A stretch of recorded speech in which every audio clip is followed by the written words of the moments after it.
হাতী আৰু শহা।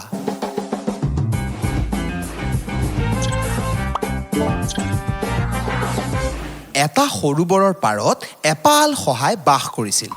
সিহঁতৰ ৰজাৰ নাম শ্ৰীমুখ। এজাক হাতী সদায় সৰোবৰত পানী খাবলৈ যায়।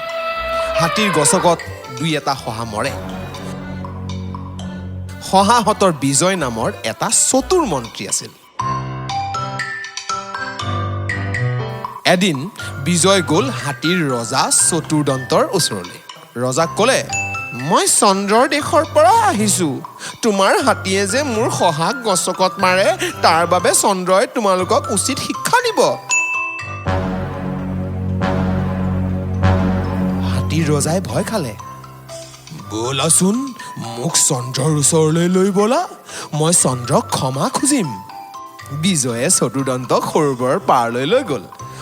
সৰোবৰৰ বুকুত আছিল চন্দ্ৰৰ প্ৰতিবিম্ব। তাকে দেখি হাতীৰ ৰজাই বৰ ভয় খালে।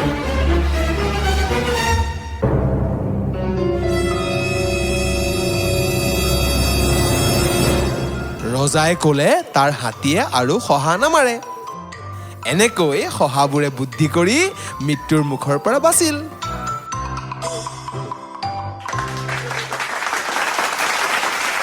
আজিৰ সাধুটো কেনেকুৱা লাগিলে আমাক জনাবলৈ নাপাহৰিবা।